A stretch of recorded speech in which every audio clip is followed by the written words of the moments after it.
Hola amigos, muchas veces cuando se habla de guerra se tiende a confundir estrategia y táctica.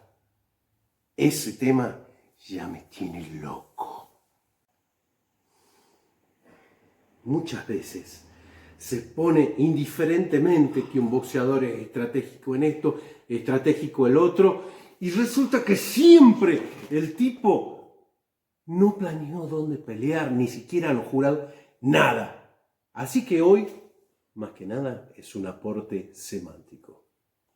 Hoy la cosa viene por el lado militar. De ahí vamos a sacar las definiciones y vamos a llevarla al mundo del boxeo. Porque una cosa es la metáfora de un gancho y otra cosa es cambiar todo, pero toda una definición y aplicarla mal.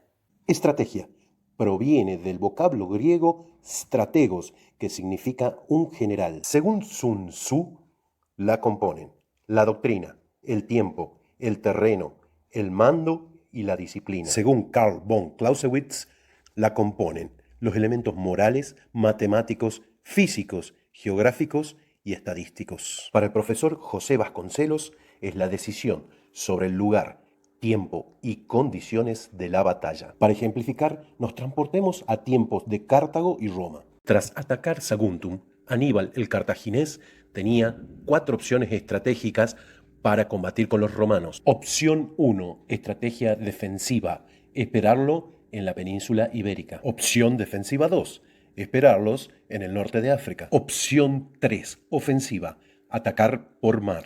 Y la segunda estrategia ofensiva, que finalmente fue la que llevó a cabo al ir directamente a atacar Roma. Táctica, en cambio, proviene de tácticos, que a su vez deriva del verbo tasain, que puede traducirse como ordenar. Según Carl von Clausewitz, constituye la enseñanza del uso de las fuerzas armadas en los encuentros. Según Vasconcelos, es la disposición y los movimientos de las fuerzas durante las batallas. Volviendo al ejemplo de Aníbal, es cuando formó su ejército en forma de punta de lanza, poniendo las formaciones más débiles al frente, para luego, cuando los romanos avanzaran, se lanzaran hacia ahí y su ejército pudiera rodearlos y ganarles.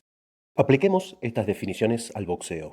Estrategia de Gene Tunney. En vez de combatir en un ring de 16 pies, es decir, aproximadamente 4,88 metros, pidió combatir en un ring de 20 pies, es decir, aproximadamente 6 metros 10 centímetros. Ahora hablemos del detestado Floyd Mayweather, quien por el 2012 debería combatir con Pacquiao o con Amir Khan o con el Canelo Álvarez. Floyd eligió pelear con quién y cuándo, y enfrentó a Ortiz, a Canelo y a Pacquiao cuando él dispuso. Y ahora hablemos de táctica.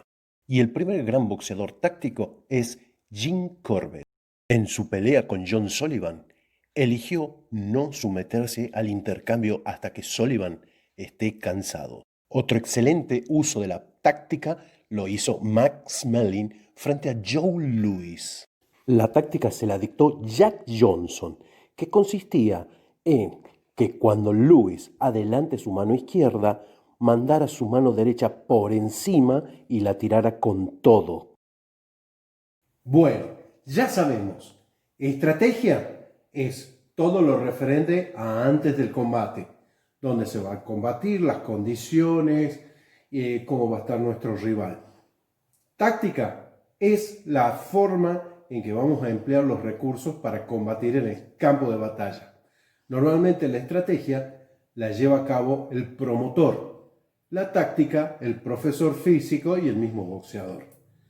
Fuentes: Los señores de la guerra del profesor Vasconcelos, El arte de la guerra de Sun Tzu, De la guerra de Klaus von Clausewitz y Del arte de la guerra Nicolás Maquiavelo.